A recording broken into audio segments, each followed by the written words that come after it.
Welcome to your deep dive. I've got that massive stack of notes and source materials you sent over, and I got to tell you, hmm you picked an absolutely wild, sweeping journey for us today. I really did. It's quite the epic. Yeah, like when I was prepping for this, looking over the highlights you flagged, I realized we are stepping into a universe where the stakes couldn't possibly be higher, Absolute. where the magic is as beautiful as it is devastating, and where the human heart is quite literally the ultimate battlefield. We truly are. It's a brilliant selection. Mm. Because the universe Amélie Wen Zhao has constructed here is just so layered. Yeah. It operates on these grand mythic scales, Yeah. ancient dragons and immortal armies. Right. But it never loses sight of the profoundly intimate human cost of these conflicts. Exactly. So our mission today is to completely immerse ourselves in the breathtaking, high-stakes fantasy world of the dragon and the Sun Lotus. Yeah.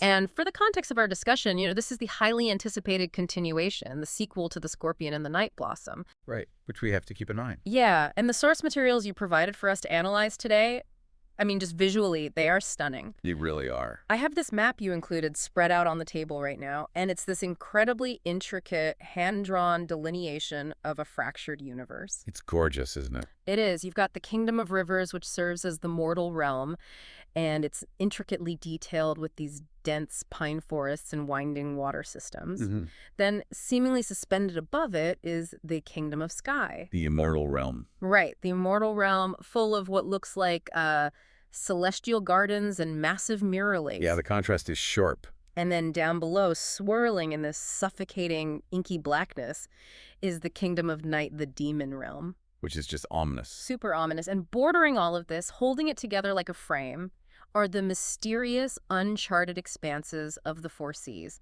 the domain of the dragons. The cartography alone tells a story of precarious isolation. Oh. You have these realms stacked upon one another, completely separate in their nature, but inevitably destined to collide. Yeah, it feels like a powder keg.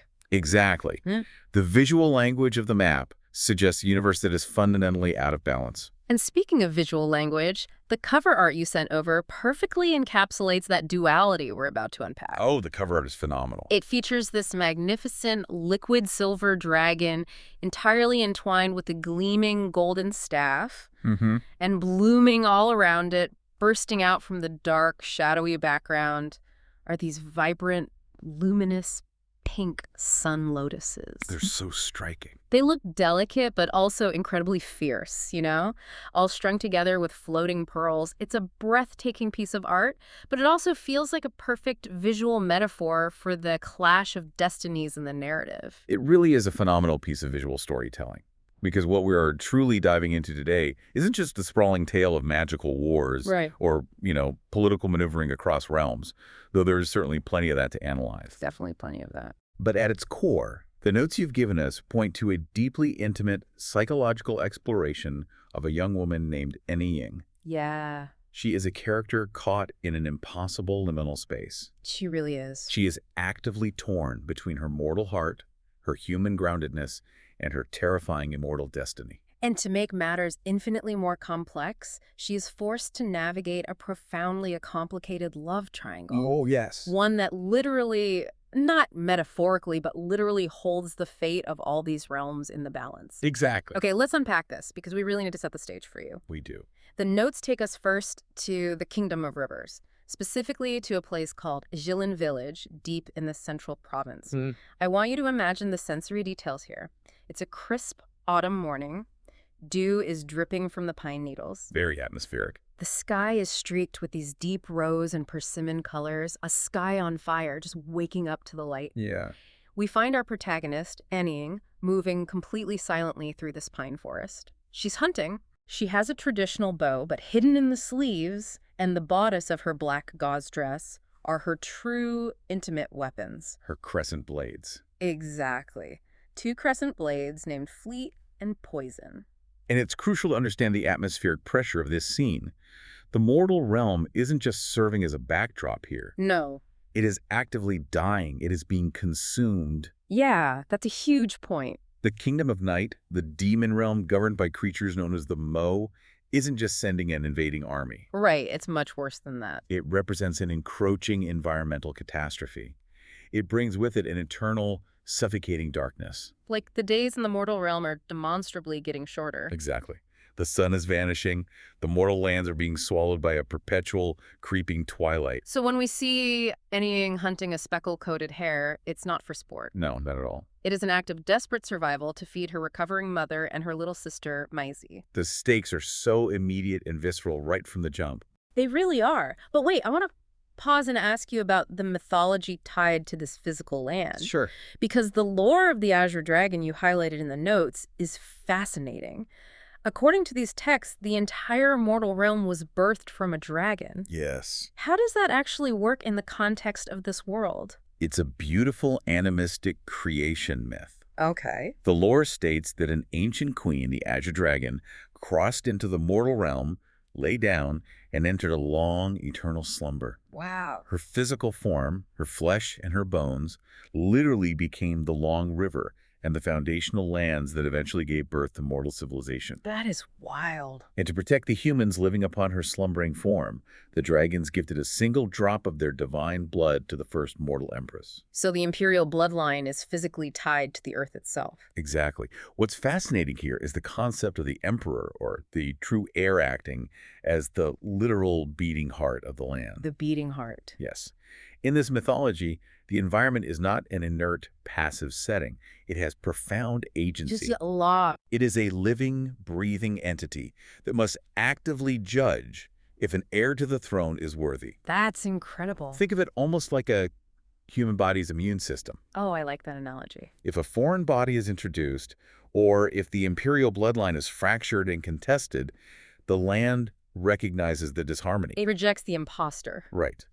The land becomes tempestuous, natural disasters strike, crops fail, the rivers rebel and flood. Wow. The magic of this world requires absolute, undeniable alignment. The land must actively accept the blood of the heir for ecological and political harmony to be restored. That immune system analogy makes so much sense. It's not just about who has the biggest army. Exactly. It's about biometric compatibility with the planet. That's a great way to put it. And speaking of magical alignment, we have to talk about the Lotus Vessel, which provides one of the most heartbreaking sequences in your early notes. It really is a tough scene. So Àn'yīng has recently learned she is actually what they call a halfling. Her father was a mortal general, but her mother was Lady Xia, one of the legendary 8 immortals of the Kingdom of Sky. A huge revelation for her.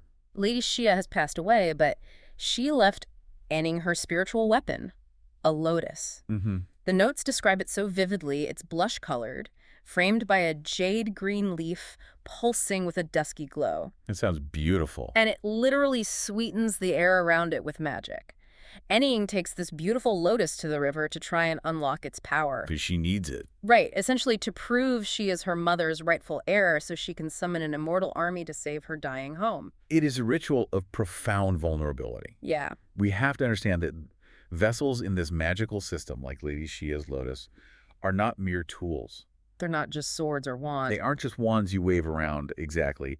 They hold a literal drop of the immortal soul. Wow. Therefore, wielding them requires an absolute, unshakable alignment of intent, identity, and worthiness. And she fails.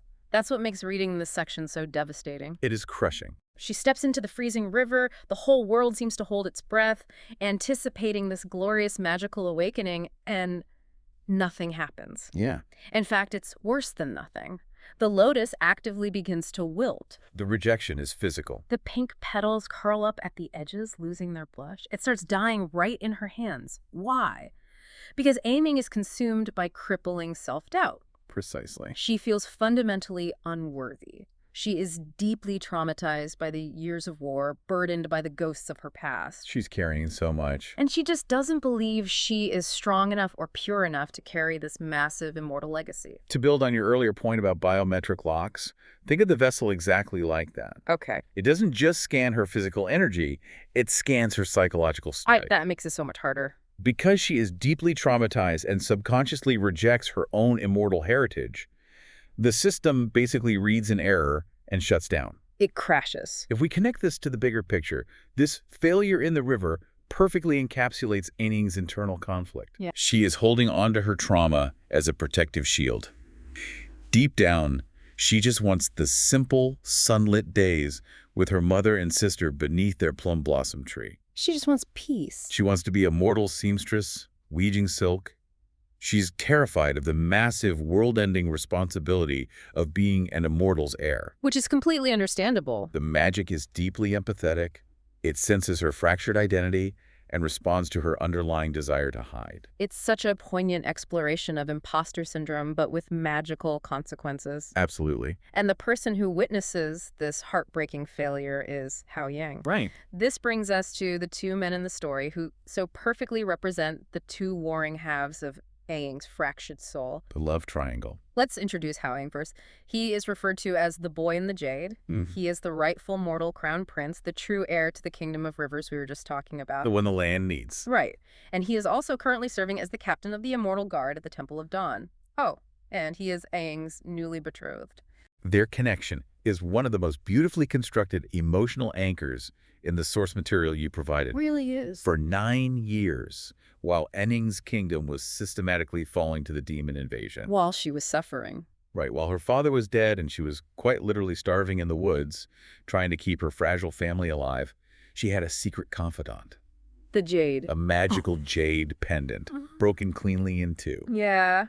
She held one half in the muddy, dying mortal realm, and Hào'yáng, exiled up in the pristine immortal realm after the brutal slaughter of his own family, held the other. And they communicated across realms through these glowing golden strokes of text appearing on the jade. For 9 years, I was reading this and thinking, this is the ultimate magical long-distance relationship. It really is. He was her guardian, her teacher, her absolute comfort in the darkest nights of her life. He was her lifeline. He taught her how to hunt, how to fight, how to survive the horrors of the war. He loved her for 9 years before she ever truly knew his face. It's a profound bond.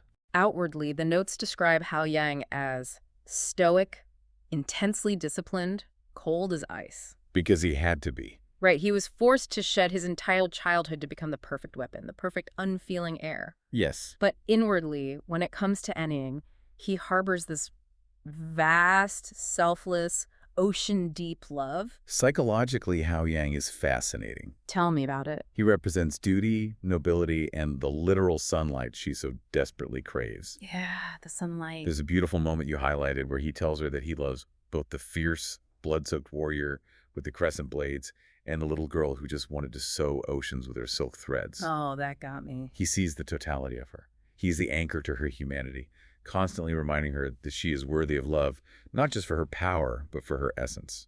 But then the notes pivot to Yù'chén. Yes. And talk about a complicated, messy figure. So Yù'chén is half mortal, half Mo, meaning half demon. A halfling, just like her, but of a darker nature. He is the son of the terrifying demon queen Sun and, wait for it, the former mortal emperor. A massive twist. Meaning Yù'chén is Hào'yáng's half-brother. A revelation that completely shatters the political and emotional landscape of the story. Totally. Yù'chén is the ultimate tragic halfling. To give some context from the previous lore, he had previously tricked his way into the immortality trials disguised as immortal. Right. During that time, he befriended Àn'yīng, saved her life multiple times, and then, accidentally, but with catastrophic results, enabled the demon invasion of the immortal realm. He just made a huge mistake. And he carries an immense burden of guilt because of it. And he carries a physical burden, too. He is bound by this horrifying, dark, magical covenant to his tyrannical mother. Some said him. When she invokes it, ancient characters literally burn into his bones, reminding him of his inescapable servitude. It's torture. He's desperate for sunlight, for mortal food, for any shred of humanity. But he is a creature fundamentally tied to the night. Exactly. So how do these two men function thematically for Àn'yīng? Thematically, the contrast between Hào'yáng and Yù'chén is a masterclass in duality. Hào'yáng is the idealized love, the promise of peace, the warmth of the sunlight, the restoration of moral order. He's the dream. Yù'chén, conversely, represents Àn'yīng's trauma.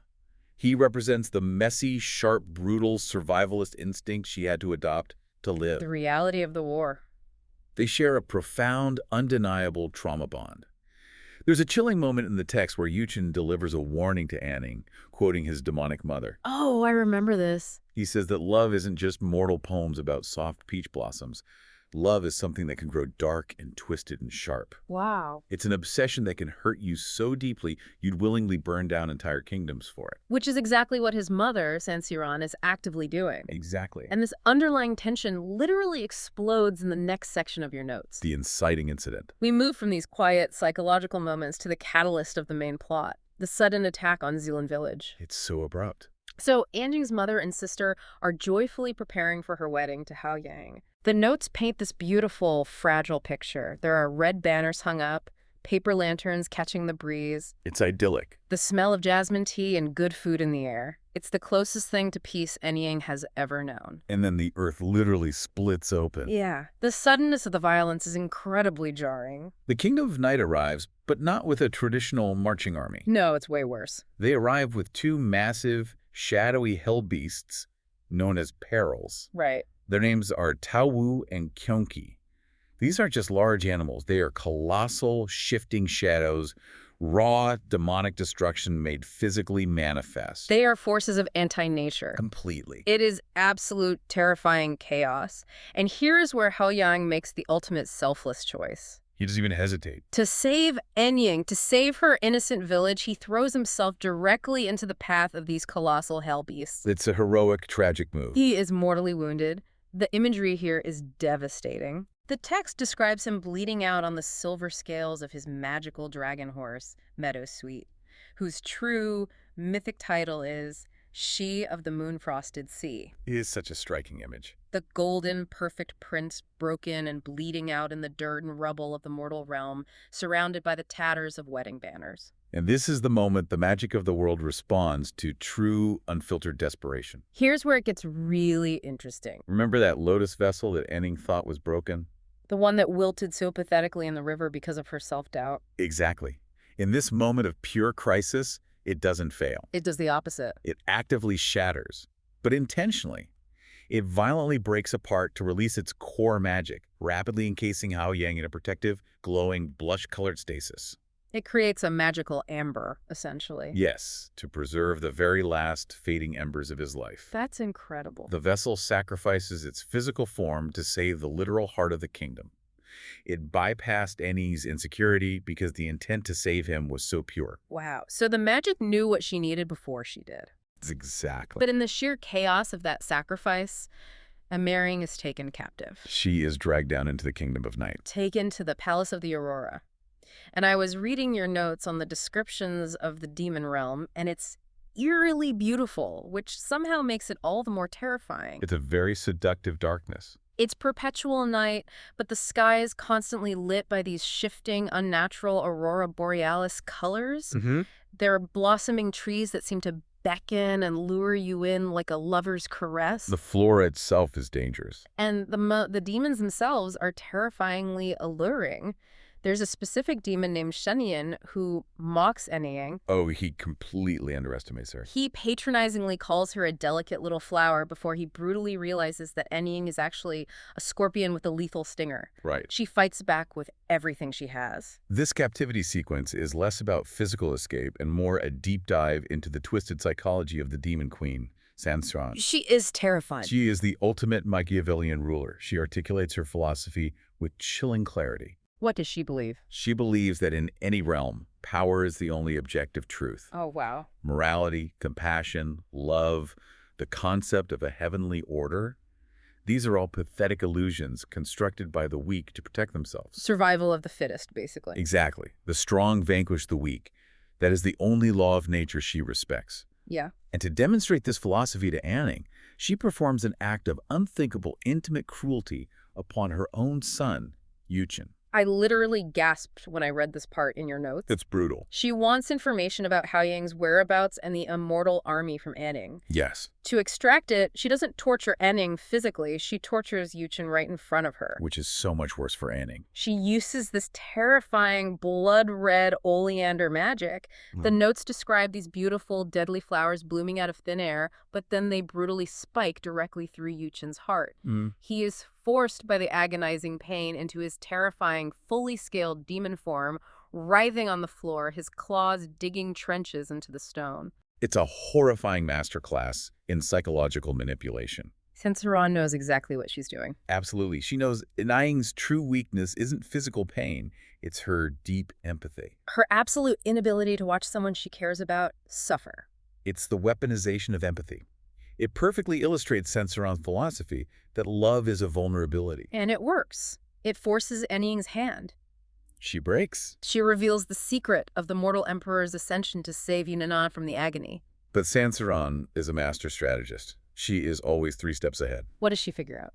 Through this interaction, she realizes something profound about Àn'yīng's spiritual energy. Oh, right. She realizes Àn'yīng isn't just a highly skilled mortal practitioner. She senses the latent immortal blood. And Sansaran, being who she is, decides to test this hypothesis in the most brutal, definitive way possible. Yes. She orders her minion, the wind messenger Weirfeng, to drown Àn'yīng in the palace's crystal spring. It's a terrifying scene. And the way the drowning sequence is detailed, you, as the reader, feel the sensory terror of it. The panic is palpable. The freezing cold of the water, the desperate burning lack of oxygen in the lungs, the sheer panic of being held just below the surface by this invisible, crushing magic. The notes describe Àn'yīng's final, frantic thoughts fading to memories of her family, to the warmth of Hào'yáng's voice. And then her mortal heart simply stops. She literally dies. Her human body shuts down completely. But death, in the complex magical ecosystem of this world, is sometimes a catalyst rather than an endpoint. Right. Because her mortal body fails, the physical seal that has repressed her immortal heritage for her entire life is violently broken. There is a sudden, explosive awakening. The text describes it as pure pink and gold spirit energy, the exact vibrant colors of a sunrise erupting from her drowned body. It's beautiful. Her immortality unseals, fundamentally and irrevocably transforming her state of existence. And that explosive transition takes us to arguably the most surreal, visually breathtaking part of the source material. The in-between. Yes, the in-between. Àn'yīng's newly awakened soul regains consciousness, but she's not in the demon palace anymore. No, she's somewhere else entirely. She's floating in an endless ocean. It's this ethereal, silent space composed of massive turquoise and gold currents. And as she floats there, trying to orient herself, the ocean floor beneath her seems to shift. It's not a mountain. Right, she thinks it's a mountain range forming, but then it blinks.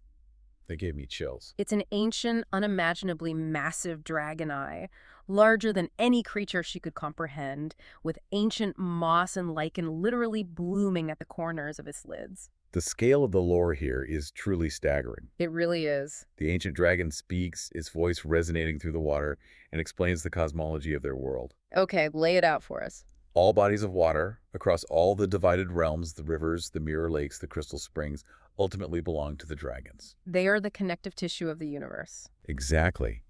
Àn'yīng's consciousness hasn't just randomly floated away in death. It was actively, magnetically pulled to this specific deep-sea scene between realms. Why? By the other half of her shattered lotus vessel, the half that is currently inside Hào'yáng, keeping him in a magical stasis on the ocean floor. Yes. She looks down and sees him there, suspended inside these giant glowing lotus petals. He's barely holding on. He's as pale as snow, with literal frost creeping up his neck. The dragon tells her plainly that he is dying. The stasis is failing. And only she, now fully awakened as an immortal's offspring, has the specific energetic power to restore his life. So Àn'yīng performs this act of beautiful, desperate, intuitive magic. Yeah. Remember earlier how Yù'chén once taught her to visualize life energy as physical magic threads? I do. She uses that lesson now. She searches deep inside her newly awakened immortal self, finds the threads of her pure life light. Pink shot through with brilliant gold, exactly like sunlight. Yes, and she literally plucks them from her own spirit energy. She weaves them in her hands, condensing them into a glowing, radiant pearl. A literal pill of immortality. And she swims down and breathes it directly into Hào'yáng's ice-cold lips. It is a profound inversion of the drowning she just experienced. Oh, that's such a good observation. It is a literal breath of life, a resurrection born of supreme sacrifice, woven from the threads of her own soul. And it works. The golden light spreads through him, and he awakens. But their miraculous, tearful reunion in this beautiful, sunlit glade in the realm of the Four Seas is incredibly brief. So brief. It is almost immediately overshadowed by the crushing weight of geopolitics. Right. They are summoned for a formal audience with the Dragon King of the Western Sea deep within his massive underwater oyster shell palace. The Dragon King is a fascinating figure. I have to say, the description of the Dragon King is terrifying in a completely different way than the Demon Queen. He's entirely alien. He's not overtly malicious. He has a human face, but there is absolutely nothing human behind his pale, pearlescent eyes. He is a creature of deep time. He operates on a timeline of millennia where mortal lives are like mayflies. Exactly. Hào'yáng desperately begs for the dragon's allegiance, asking for their armies to fight the Kingdom of Night and save the mortal realm. But the dragons simply do not care about the demon invasion. Human suffering means nothing to them. They only care about the strict, ancient pact made with the Azure Dragon's bloodline that we discussed earlier. This raises an important question. It certainly presents a horrifying ethical and political dilemma. Walk us through it. The dragon's absolute allegiance is biologically and magically bound to the singular imperial bloodline. Okay. But because Yù'chén, the illegitimate son of the former emperor, is still breathing, the bloodline is technically split. It is contested. Oh, man. The dragons state unequivocally that they cannot and will not intervene in the war as long as there are two living heirs. They demand singularity to restore the balance. Exactly. Wait, so let me make sure I understand this. Even though Yù'chén is half demon and currently working for the enemy, the ancient magic of the dragons still recognizes his royal mortal father's blood. Precisely. That is wild. The magic doesn't care about his demon half or his political affiliations.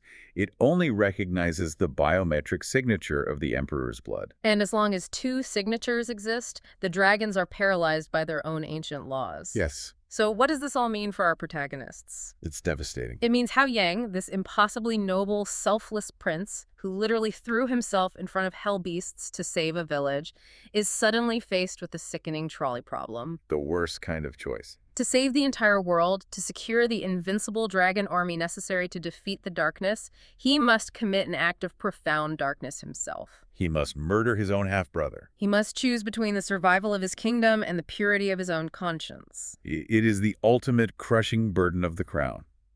It asks the oldest question of leadership. What parts of your humanity are you willing to sever for the greater good? But brilliantly, before the sheer weight of that impossible choice completely crushes them, the narrative of your notes slows down. It does. It gives us a breather. It gives us a moment of profound, quiet intimacy to anchor us. In their secluded chambers within the dragon realm. Away from the wars and the demands of kings, they finally truly confess the depth of their love. It's a beautiful scene. Hào'yáng tells her so tenderly that he hasn't just loved the immortal warrior she has become. Right. He has loved her since she was just a frightened voice in a piece of jade, a girl learning to hunt in the woods and wishing she could just sew. And then comes the ultimate romantic culmination of the story so far. The hairpin. Yes. The shattered lotus sword, the one that broke to save him, has magically restored itself. But it hasn't returned as a weapon. No. It is condensed into the form of a delicate, glowing hairpin. Hào'yáng takes it, gently loosens Àn'yīng's hair, and slides the lotus hairpin into place. Now, in the context of their mortal culture, this isn't just a pretty piece of jewelry. This is a deeply symbolic, culturally resonant act, signifying a young woman's transition from childhood into womanhood. But between them, it is even more profound. It seals their union. It is a silent, sacred promise that despite the chaos, despite the demons and the dragons, they fundamentally belong to each other across all realms. It's a beautifully grounding moment. But as in all epics, duty calls relentlessly. They cannot stay hidden in the beautiful sanctuary of the dragons while their world burns. They formulate a desperate, highly risky dual-front strategy. Hào'yáng will return to the mortal realm. He will rally whatever remains of their scattered, terrified human forces and prepare to strike the demon stronghold directly in the imperial city. Meanwhile, Àn'yīng is tasked with something arguably even more terrifying. She has to go up. She must journey alone, ascending to the Kingdom of Sky, to formally claim her dead mother's title and secure the allegiance of the immortal army. That transition takes us to the next major phase of the journey, claiming the legacy. Àn'yīng travels up to the immortal realm, and the imagery in your notes is spectacular. She isn't just walking. No, she is flying through the sky on the back of a giant red-crowned crane, a majestic creature belonging to an immortal named Jingxiu. They are violently dodging corrupted storm clouds, weaving through ancient magical wards that have been tainted by demonic energy. It's a perilous flight. But she eventually arrives at a hidden, brilliantly sunlit valley where the remaining immortals have retreated to hide from the demons. And here, we finally meet the legendary 8 immortals. And they are exactly as mythic, intimidating, and deeply idiosyncratic as you'd hope from the lore. We have Dongbin, the stoic, imposing leader who carries a red-tasseled sword. We have Zhongli, who is immediately incredibly hostile to Àn'yīng. He wields this sharp ostrich feather fan that he can casually turn into lethal blades. There's Kai-he, who is thankfully more supportive and seems to travel in a constant swirling flourish of peach blossoms. And Tai Guai, the rugged healer who carries a magical gourd that continuously spills thick golden smoke. They sound amazing, but they do not welcome her with open arms. The prejudice she faces the moment she lands is palpable. Zhongli immediately dismisses her, spitting out the word halfling. He forcefully argues that her very existence defies the heavenly order. He claims that a creature tainted with mortal blood, someone who has lived in the dirt and the mud, cannot possibly claim a pristine immortal title. It's basically the ultimate snobby corporate bureaucracy, but with magical gatekeeping. I love that comparison to corporate bureaucracy. They are clinging to their strict, outdated rules while the world ends. They demand undeniable proof of her worthiness. But the proof she offers them isn't a diplomatic speech or a plea for sympathy. No, it is an act of sheer magical resonance. She reaches up, pulls the delicate lotus hairpin from her hair, and channels her newly awakened immortal spirit energy directly into it. It begins to glow with an intense blush radiance. And violently transforms back into the massive, powerful lotus sword.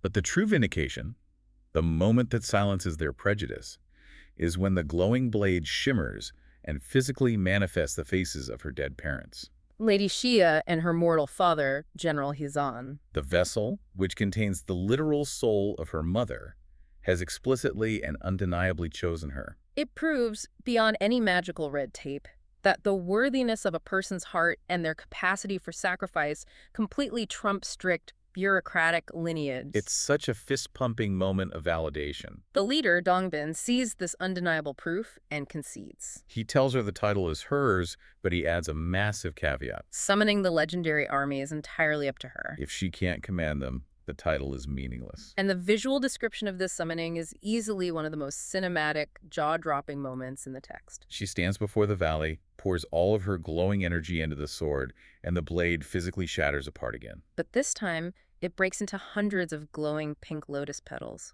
If you look closely at the notes, each petal is inscribed with glowing golden characters spelling out a specific, legendary warrior's name. These petals shoot up into the sky, scattering like a localized meteor shower across the immortal realm, calling them from their slumber. It's a breathtaking call to arms. And the response is immediate. At dawn, this legendary mythic battalion arrives in the valley. You have the iron swords, immovable and fierce. The flying daggers who ride on these incredible magical steeds. The song shooters, archers whose arrows literally travel faster than the speed of sound. And Àn'yīng stands before this terrifying assembly of power. But she is no longer the frightened mortal girl hiding in the pine needles. She is standing tall, she steps up onto a massive fallen tree trunk, and, embracing both halves of her heritage, she delivers a brilliant tactical battle strategy. One that she learned from her mortal father. Right. Lure the tiger away from the mountain. I love that she uses mortal military tactics to command immortals. So, the plan is this. The newly awakened immortal army will launch a massive, highly visible assault on the corrupted Temple of Dawn up in the immortal realm. This massive show of force will force Sanciran, the demon queen, to panic. And pull all of her heavy demonic forces from the mortal realm to defend her stronghold in the sky. And while the tiger is distracted and looking up, Hào'yáng will strike the suddenly unguarded imperial city down below in the mortal realm. it is a brilliant, phenomenally high-stakes gambit. Then it also sets up an incredibly tense climax because they are essentially fighting two apocalyptic battles simultaneously. The narrative of your notes brilliantly splits here. ramping up the energetic pacing exponentially. Up in the kingdom of sky, the immortal army violently clashes with deeply entrenched demonic magic at the Temple of Dawn. The descriptions are chaotic, pure, glowing spirit energies slamming against suffocating dark magic, literally tearing the fabric of the sky apart. Meanwhile, down in the mortal realm, Hào'yáng and his makeshift forces launch their desperate strike on the imperial city. And the visuals here. I mean, just imagine this. The allies they've managed to gather from the fringes of the world. They have giant nine-tailed foxes bounding through the torrential rain, tearing through demon ranks. And they are joined by golden sunbirds, these massive mythical creatures made of pure, blinding fire. Who take to the air and literally set the eternal night sky ablaze. For the mortals fighting on the ground, it is the literal return of the sun to a world that thought it would die in the dark. It's incredibly triumphant. But as we established earlier, Sansirhan is not a villain who is easily outmaneuvered. She anticipates the trap. She and her terrifying perils, the hell beasts,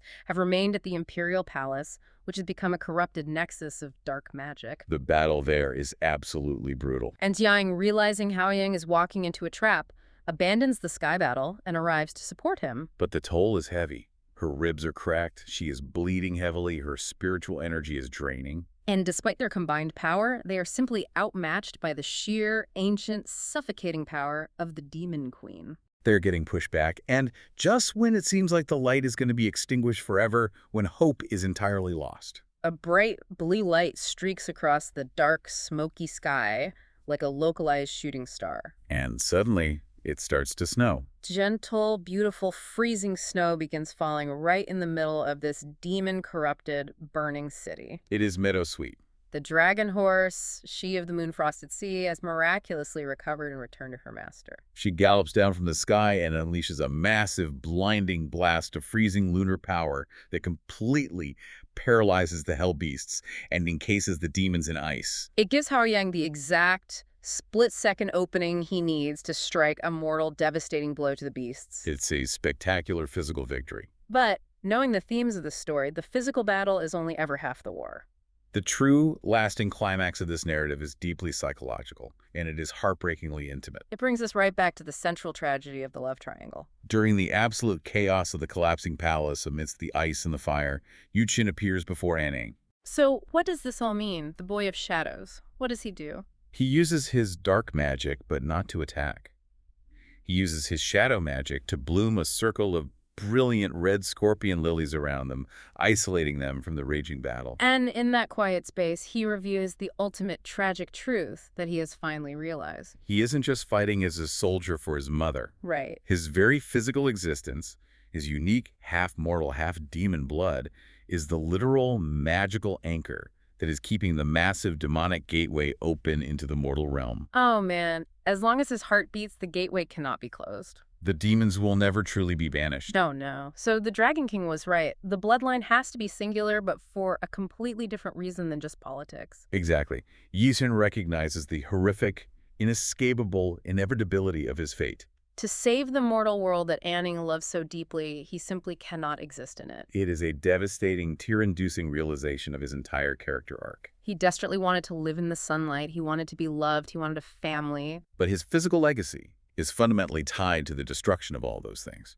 The notes detail this final moment so vividly. He tosses something to Àn'yīng. It arcs through the smoky air, spinning like a dark crescent moon. It's one of her signature crescent blades that she had lost earlier in the chaos. She catches it by pure instinct, and the moment her fingers wrap around the hilt, her immortal energy flares, activating its lethal magic. And then Yù'chén steps toward her. But he doesn't raise a weapon. He doesn't try to defend himself. He looks at her, smiles, and intentionally steps into her glowing blade. It is an act of ultimate, heartbreaking surrender. As he falls, as the blade pierces him, he whispers to her that he finally understands what she spent all those months trying to teach him. He realizes that Sansirhan was wrong. Selfishness, possession, burning down kingdoms, that isn't love. That sometimes the purest, truest form of love means entirely letting go. He willingly sacrifices his own life, his own desperate desire for sunlight, so that she can finally have the world she dreamed of. Those quiet, sunlit afternoons sewing with her mother and sister. It is so incredibly poetic and just profoundly sad. And the magic honors his sacrifice in the most beautiful way. As he falls, his demonic scaled body doesn't leave a grotesque corpse. It instantly dissolves into hundreds and hundreds of brilliant, fragile, red scorpion lilies. They scatter in the wind. And from the very center of those falling petals, a single, delicate butterfly with striking black and crimson wings takes flight. Spiraling up into the endless blue sky, higher and higher. He is finally truly free of his mother's dark, suffocating legacy. It is a stunning visual resolution to his trauma, and the magic mechanics of the world respond instantly. With Yù'chén, the anchor, destroyed, the demonic gateway violently shatters. The oppressive magic lifts. The long river, recognizing that the bloodline is finally singular and uncontested, surges. Its waters rise dramatically, washing over the city, and Hào'yáng emerges from the floodwaters, glowing with power. Completely and undeniably accepted by the land as the true singular emperor. Above him, the skies open up, and an impossible rainbow of ancient, massive dragons descends from the clouds, Roaring their absolute allegiance to the unified crown. faced with the combined, overwhelming power of the rightful emperor, the legendary immortal army, and the ancient dragons of the four seas. Sinceran's dark magic is shattered. She is utterly obliterated by the light. The eternal night breaks. The sun finally rises. The war is definitively won. Wow. Yeah. Just wow, the sheer scale of that resolution. Which brings us to the final pages of your notes, the outro. The immediate aftermath of this massive war. The narrative jumps forward a bit. The realms are slowly, painfully beginning. Perhaps a month later, walking quietly through the Imperial Palace gardens. The scars of the battle are still there, but a fresh, pristine layer of snow has fallen, covering the soot. And there, growing out of the frost, perfectly preserved and stubbornly defying the cold, she finds a single red scorpion lily. A quiet, enduring, beautiful tribute to Yù'chén. It's a moment of necessary mourning. She finds a measure of peace in the profound knowledge that his ultimate sacrifice wasn't in vain. It fundamentally changed the world and brought back the sun. And she is, of course, reunited with Hào'yáng. They stand together in the snow, looking out over a kingdom that is wounded but healing. Looking toward a future of hard-won, endless possibilities. And he gives her a gift that just broke my heart with its thoughtfulness. He hands her this incredibly intricate, lacquered wooden sewing box. She opens it, but instead of normal cotton thread, it's filled to the brim with magical silk threads that have been gifted by all their varied allies across the realms. There are shimmering threads spun directly from dragon magic that look exactly like ocean currents. Threads woven by desert sand, silkworms that glow like sun-kissed sand. And brilliant, warm threads made from the literal flames of phoenixes. He tells her with that deep, stoic love that she is no longer just surviving day to day. She is finally free to weave her own beautiful destiny. It is a phenomenal, grounding image of personal agency completely restored. The warrior gets to be a creator again.